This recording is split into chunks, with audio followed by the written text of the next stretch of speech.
नमस्कार, संस्कृति पीसीएस के इस YouTube चैनल में आप सभी का स्वागत है। मेरा नाम है प्राची मिश्रा और हम बात कर रहे थे प्रीवियस ईयर क्वेश्चन पेपर के बारे में, यानी बिहार का जो अभी तक क्वेश्चन पेपर्स हुए हैं इसमें हम 5 साल से जो भी क्वेश्चन आए हैं उनको हम देखेंगे, उनके बारे में डिस्कस करेंगे। लास्ट वीडियो में मैंने 68 यानी कि 68वीं बीपीएससी के जो क्वेश्चन थे उनके बारे में डिस्कस किया था। इसमें मैं आपको पढ़ाऊंगी बिहार स्पेशल का सेक्शन, ठीक है। और भी टीचर्स आपको पढ़ा रहे हैं जिसमें आपका पॉलिटी का चल रहा है, अभी आपका साइंस एंड टेक का सेक्शन चल रहा है, इकोनॉमी का भी शुरू होने वाला है। तो मेरे पास जो पोर्शन है दैट इज बिहार स्पेशल, और बिहार स्पेशल में जो जो क्वेश्चन पूछे जाते हैं वो सारे क्वेश्चन हम और आप मिलकर के सॉल्व करेंगे। तो चलिए शुरुआत करते हैं पहले क्वेश्चन की और देखते हैं क्या है आज का क्वेश्चन, ठीक है। पहला क्वेश्चन है कि बिहार के किस जिले को सिल्क सिटी के नाम से जाना जाता है। ऑप्शन दिया हुआ है ए कटिहार, दूसरा ऑप्शन दिया गया है भोजपुर, तीसरा ऑप्शन दिया गया है आपका भागलपुर, चौथा ऑप्शन है बांका और लास्ट ऑप्शन जो है उपयुक्त में से कोई नहीं या उपयुक्त में से एक से अधिक, ठीक है। यह क्वेश्चन आपका पूछा गया है। चलिए बात कर लेते हैं सबसे पहले किसके बारे में, कटिहार के बारे में। कटिहार इंपॉर्टेंट क्यों हो जाता है, क्योंकि कटिहार में आपकी गोगाबिल झील उपस्थित है। क्या उपस्थित है? गोगाबिल झील उपस्थित है, ठीक है। इसलिए यह आपका एक महत्वपूर्ण प्लेस हो जाता है क्योंकि यहाँ पर गोगाबिल नामक झील उपस्थित है और साथ ही साथ यहाँ पे गुरु तेग बहादुर जी का प्राचीन गुरुद्वारा स्थित है, ठीक है। तो यहाँ पे दो चीजें हैं आपकी, एक तो गोगाबिल झील और दूसरा गुरु तेग बहादुर जी का प्राचीन गुरुद्वारा, ठीक है। तो इसलिए महत्वपूर्ण हो जाता है। अगर आपके पास कभी क्वेश्चन आए कि गोगाबिल झील बिहार के किस क्षेत्र में स्थित है तो आप वहां पे लिख सकते हो कटिहार में। ये तो हुआ आपका पहला ऑप्शन कि यहाँ पर क्या स्थित है। आ जाते हैं भोजपुर। भोजपुर बिहार में स्थित नहीं है। भोजपुर जो क्षेत्र है वो आपका स्थित है कहाँ पे? एमपी में, ठीक है। और एमपी की राजधानी भोपाल में भोजपुर स्थित है और यहाँ पर प्राचीन अधूरा शिव मंदिर है। क्या? प्राचीन अधूरा शिव मंदिर है, इसलिए यह महत्वपूर्ण हो जाता है, जिसको हम किस नाम से? भोजपुर मंदिर के नाम से या फिर भोजेश्वर मंदिर के नाम से जानते हैं। अधूरा मंदिर है, किसका है? शिव जी का है, ठीक है। शिव जी का अधूरा मंदिर है, इसलिए यह हमारा प्लेस जो है वो चर्चा में रहता है, इंपॉर्टेंट है। और इसके बाद मैंने क्या बताया कि इसको भोजेश्वर मंदिर, भोजेश्वर या फिर भोजपुर मंदिर कहते हैं, ठीक है। भोजपुर मंदिर के नाम से जाना जाता है। तो ये हो गई चीजें किसके बारे में? भोजपुर के बारे में। अब आगे आ जाते हैं हमारा तीसरा ऑप्शन भागलपुर। जब हम बात करते हैं बिहार के जीआई टैग की तो आपने देखा होगा भागलपुर के सिल्क को जीआई टैग दिया गया है। तो भागलपुर जो क्षेत्र है उसी को हम किस नाम से जानते हैं? सिल्क सिटी के नाम से इसको जाना जाता है। अच्छा, मुझे अब आप कमेंट में ये बताओ कि बिहार के टी सिटी के रूप में किसे जाना जाता है, ठीक है। ऑप्शन मैं नहीं दूंगी ऑप्शन, ठीक है। ऑप्शन आप खुद ही मेरे को कमेंट में आंसर बताना। और ये करंट है, अभी करंट का है, 2022 में ही उसको टी सिटी का नाम दिया गया है और वहां पे चाय का उत्पादन बहुत ज्यादा किया जाता है। पहला एपिसोड जो मैंने डिस्कस किया था उसमें भी मैंने इसकी चर्चा आपसे करी थी। चलिए आगे आ जाते हैं डी। डी बांका क्यों इंपॉर्टेंट होता है? बांका जो था वो पहले भागलपुर का ही क्षेत्र था, ठीक है, भागलपुर में ही स्थित था, लेकिन बांका भागलपुर से क्या हो गया? अलग हो गया। भागलपुर में अब नहीं आता है बांका, एक अलग प्रमंडल बन गया। अब देख लेते हैं कि इसमें क्या चीजें हैं। तो बांका जो बेसिकली जाना जाता है कि वो झारखंड और बिहार के क्षेत्र को ज्वाइंट करता है, यानी उसका ज्वाइंट का पॉइंट जो है वो बांका पड़ता है। कहाँ पे? बिहार में, ठीक है। तो ये झारखंड और बिहार को जोड़ता है, ठीक है। इसका ज्वाइंट पॉइंट हो जाता है, क्या हो जाता है आपका? बांका हो जाता है, ठीक है। तो ये इसलिए इंपॉर्टेंट हो जाता है हमारा। साथ ही अत्यंत प्राचीन नगर भी है। इसको कहते थे कि ये अंग का क्षेत्र है, अंग जनपद जो था उसका क्षेत्र भी बांका को माना जाता है। तो ये चारों ऑप्शन आपके मेरे अकॉर्डिंग क्लियर हो गए होंगे। इसमें भागलपुर को किस नाम से जानते हैं? सिल्क सिटी के नाम से जानते हैं। तो हमारा राइट आंसर क्या हो गया? C is the right answer, Bhagalpur silk city, ठीक है। ये यहाँ पे दिया हुआ है, रेशमी वस्त्रों का उत्पादन होता है, सिल्क सिटी के नाम से इसको जाना जाता है। चलिए आगे आ जाते हैं हमारे सेकंड क्वेश्चन पे, दैट इज बिहार में लोकसभा के लिए कितने सदस्य चुने जाते हैं। ऑप्शन दिया है हमारा ए 20, ऑप्शन बी कह रहा है 30, ऑप्शन सी कह रहा है 35, ऑप्शन डी है 40 और ई ऑप्शन जो कि अब कमीशन ने चेंज कर दिया है कि आपके सिर्फ 4 ही ऑप्शन दिए जाएंगे, क्योंकि ये पिछली आपकी बीपीएससी का था, इसलिए इसमें 5 ऑप्शंस हैं। तो जो ई ऑप्शन है कि उपयुक्त में से कोई नहीं, उपयुक्त में से एक से अधिक, तो अब इस बार जो पेपर होगा आपके सबके 4 ही ऑप्शन आपको देखने को मिलेंगे। पुराना है इसलिए यहाँ पे 5 ऑप्शन है। तो चलिए अब देख लेते हैं, शुरुआत करते हैं बिहार के गठन से। इसमें हम राज्यसभा में कितनी सीटें हैं, लोकसभा में कितनी सीटें हैं, सब देखते हुए आगे बढ़ेंगे। देखिए राज्य के यदि मैं गठन की बात करूं कि कब हुआ राज्य का गठन,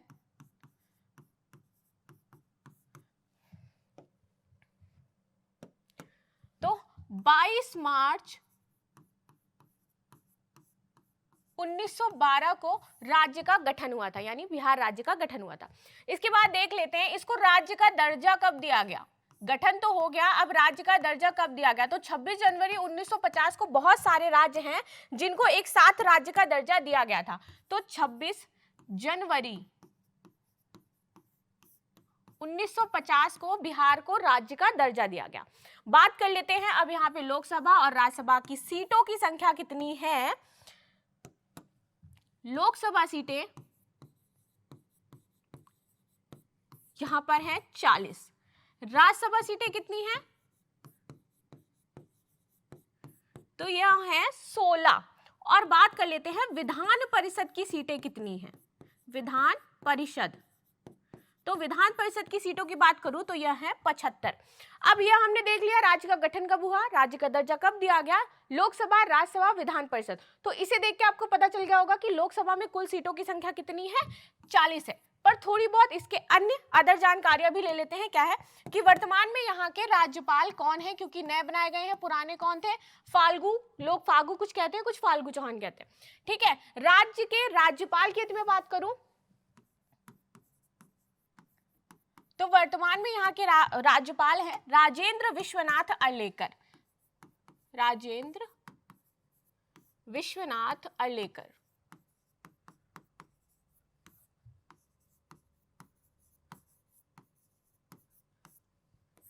ठीक है, ये यहाँ के वर्तमान में राज्यपाल हैं। मुख्यमंत्री आप सभी जानते हो नीतीश कुमार जी हैं यहाँ पर, नीतीश कुमार। बिहार जनसंख्या घनत्व की दृष्टि से यदि मैं बात करूं तो यह पहले प्लेस पे आ जाता है भारत में।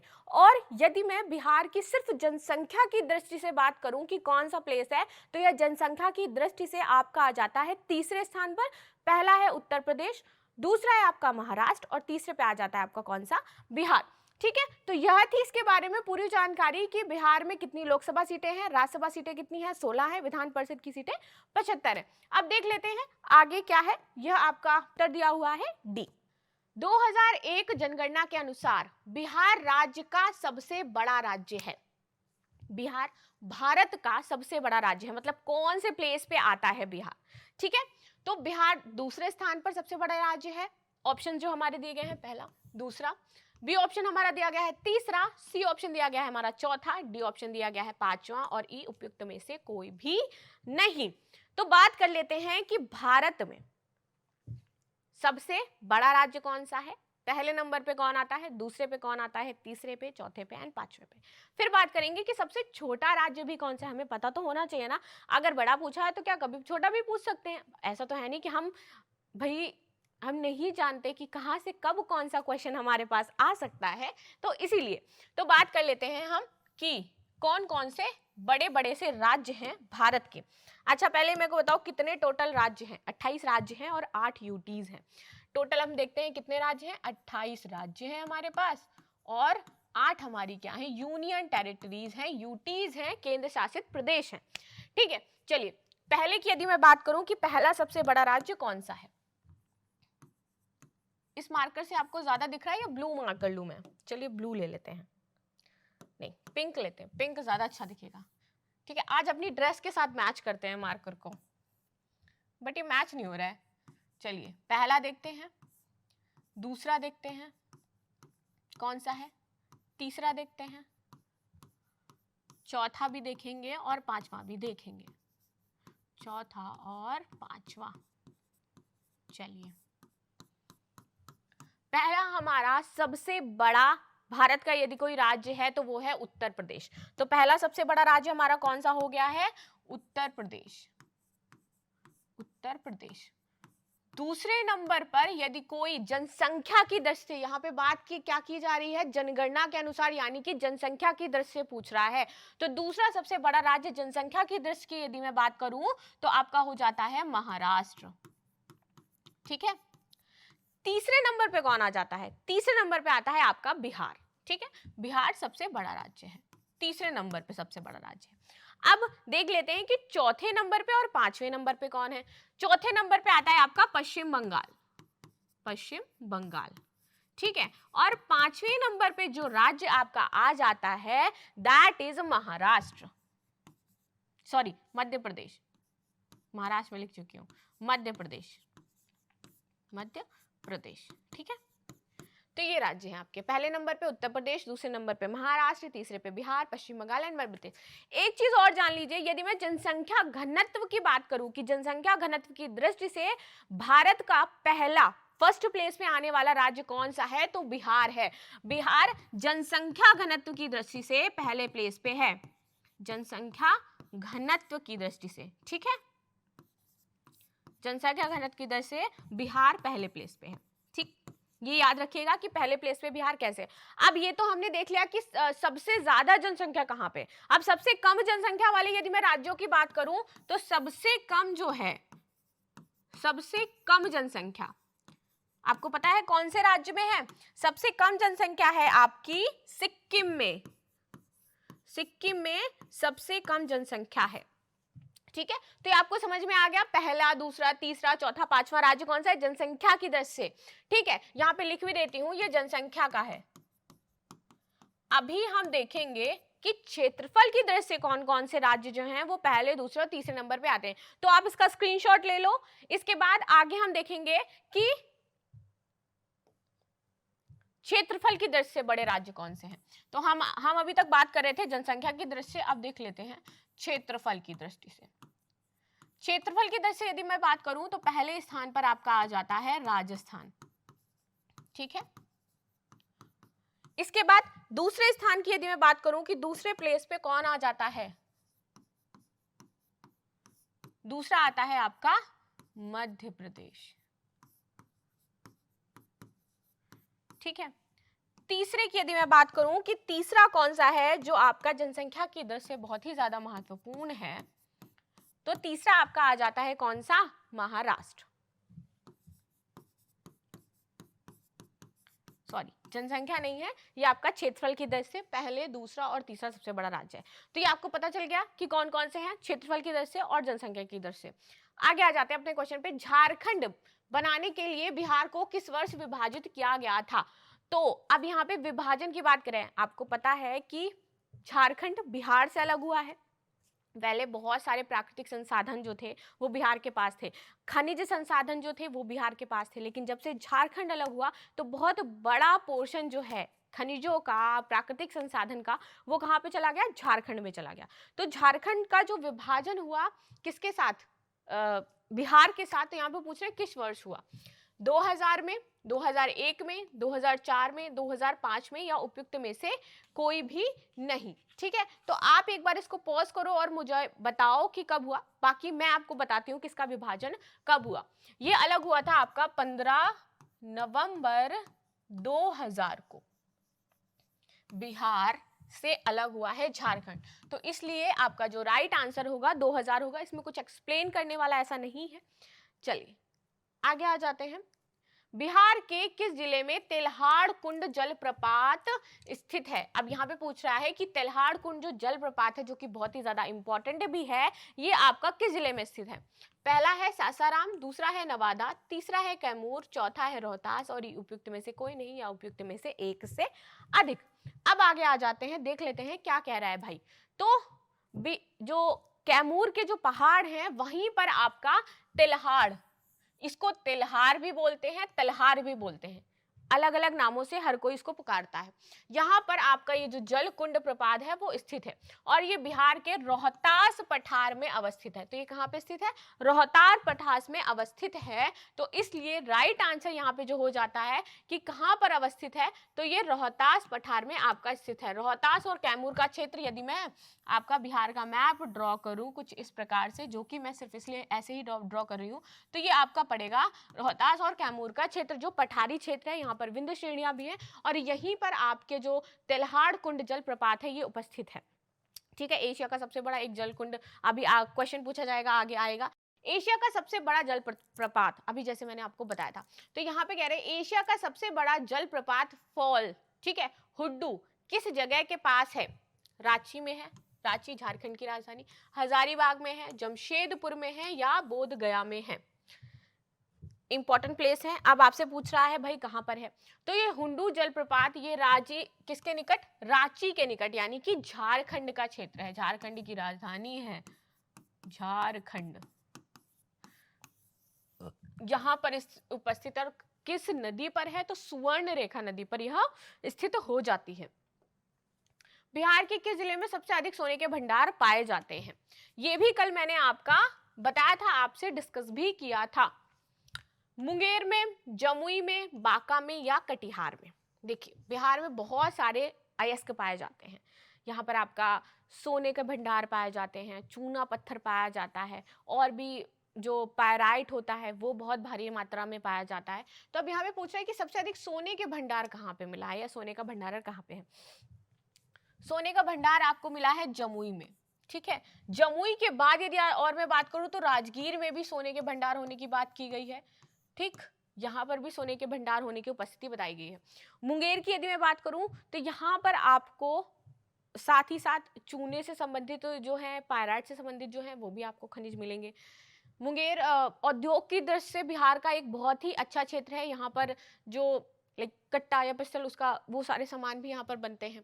बांका का क्षेत्र आ जाता है, यहाँ पे भी आपके बहुत सारे लौह अयस्क जो हैं या आप बाकी जो चीज़ें हैं अभ्रक वगैरह ये सारे भी मिलते हैं। कटिहार में भी यही सेम पाए जाते हैं, ठीक है। अभ्रक का जो बहुत ही सबसे अच्छा जो अभ्रक कहीं से प्राप्त होता है तो वो कहाँ से प्राप्त होता है? बिहार से। और पायराइट का और चूना पत्थर का सबसे ज्यादा भंडारण यहीं पे पाया जाता है। एकमात्र पायराइट भारत में यदि कहीं से आता है तो वो बिहार से आता है, और बहुत ही बड़ा जो क्षेत्र है पायराइट का वो बिहार में पाया जाता है, ठीक है। तो पायराइट खनिज यहाँ से ही प्राप्त होता है, चूना पत्थर सबसे ज्यादा यहीं से प्राप्त होता है, ठीक है।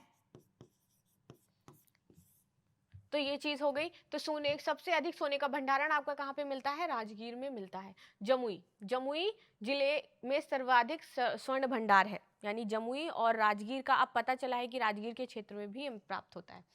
आगे आ जाते हैं, भारत में निम्नलिखित के उत्पादन में बिहार का एकाधिकार है। अभी जस्ट मैंने आपको बताया था कि चूना पत्थर यहाँ पे बहुत ही भारी मात्रा में पाया जाता है और एक पायराइट आपका बहुत भारी मात्रा में पाया जाता है।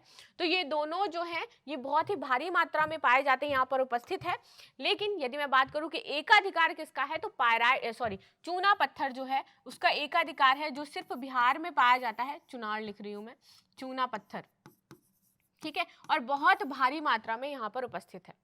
चलिए आगे आ जाते हैं, ये आपके गया के क्षेत्र में, बांका के क्षेत्र में यहाँ पर आपको मिल जाएगा, मुंगेर क्षेत्र में यहाँ पर उपस्थित होता है। बिहार के किस जिले में अभ्रक का भंडारण है? गया, सारण, पटना और रोहतास। रोहतास, कैमूर, जब इधर आप जाओगे तो विंध्य श्रेणियां हैं, यहाँ पर आपका जमुई का क्षेत्र पड़ेगा, वहाँ पे आपको सोने के भंडार और इससे संबंधित मिल जाएंगे। पायराइट का जो भंडारण है वो आपका मिल जाएगा। लेकिन यदि मैं बात करूँ कि अभ्रक का भंडारण आपका सबसे ज़्यादा कहाँ पे है, तो नवादा जिले में मिलेगा, नवादा जिले में। और सबसे उच्च क्वालिटी का जो अभ्रक है वो कहाँ पे मिलता है? यही मिलता है, सबसे उच्च गुणवत्ता वाला अभ्रक कहाँ पे पाया जाता है? नवादा जिले में पाया जाता है, ठीक है। तो सबसे बड़ा यदि मैं बात करूं भंडारण अभ्रक का कहाँ पे है, तो आपका नवादा जिले में है, ठीक है। तो यहीं पर ये आपका प्राप्त होता है। ई नंबर, यानी कि 2 क्षेत्र हैं, उपयुक्त में से कोई नहीं, उपयुक्त में से एक से अधिक। तो यहाँ पर आपका ऑप्शन हो जाता है, क्योंकि नवादा में ये पाया जाता है तो इसमें नवादा आपका कहीं भी नहीं दिया गया है, तो इसलिए नवादा राइट आंसर होगा इसका, ठीक है। तो ई आपका क्या होने वाला है? इसमें सही होने वाला है, ठीक। चलिए कल मैंने आपसे एक क्वेश्चन पूछा था, 11 नंबर क्वेश्चन। आप लोगों में से किसी ने मुझे, डेली मैं एक क्वेश्चन एक्स्ट्रा देती हूँ और उसको बोलती हूँ कि आप मुझे उसका आंसर बताओ, ठीक है। ये है क्वेश्चन कि झारखंड का लौह अयस्क उत्पादन में सर्वाधिक महत्वपूर्ण जिला कौन सा है। इसका आंसर आपको देना है। आप मुझे कमेंट में बताओगे कि सबसे महत्वपूर्ण इसका जो क्षेत्र है वो कौन है लौह अयस्क की दृष्टि से। और लास्ट में जो मैंने आपसे आंसर किया था वो ये पूछा था कि मछली उत्पादन के लिए कौन से जो क्षेत्र हैं वो बहुत ही ज्यादा महत्वपूर्ण है। मैं डेली डेली आपका क्वेश्चन जो एक एक्स्ट्रा देती हूँ वो इकट्ठा करते हुए चल रही हूँ, उसकी एक अलग साइड बना के उसको पूरा डिस्कस करूंगी। तो मिलते हैं आपसे नेक्स्ट क्लास में। अभी आएगा आंसर, लेकिन चीटिंग नहीं करना आप लोगों पर मुझे पूरा भरोसा है, ठीक है। तो मिलते हैं नेक्स्ट क्लास में, तब तक के लिए बाय बाय, धन्यवाद। और यदि वीडियो अच्छा लगा हो तो इसे लाइक शेयर एंड सब्सक्राइब अवश्य करें।